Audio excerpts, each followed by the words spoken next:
Diqqat, Maryam Tilayeva Yulduz Usmonovaning keskin so'zlariga javob qaytardi. Assalomu alaykum, hurmatli tomoshabin, kanalimizga xush kelibsiz. Agar kanalda yangilardan bo'lib turgan bo'lsangiz, obuna bo'lib qo'yishni unutmang. Mashhur bloger va O'zbekistonning birinchi prezidenti nabirasi Maryam Tilayeva estradamiz primadonnasi Yulduz Usmonovaning jamoatchilikda katta bahs-munozaraga sabab bo'lgan bayonotiga munosabat bildirdi. Avvalroq xonandaning ajrashgan ayollar haqidagi haqoratomuz taqqoslanishi ijtimoiy tarmoqlarda keskin norozilik uyg'otgan edi.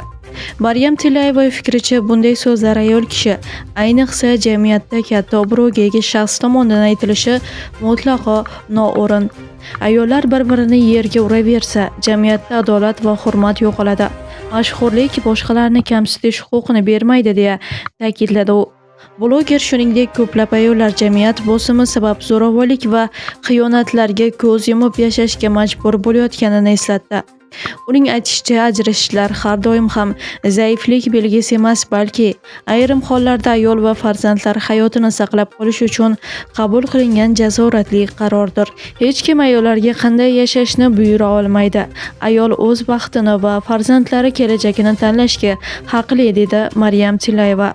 U so'zining yakunida mashhur san'atkorlarning so'zlari minglab insonlarga ta'sir qilishini eslatib, omma oldida chiqish qilayotgan shaxslar mas'uliyatni unutmasligi lozimligini ta'kidladi.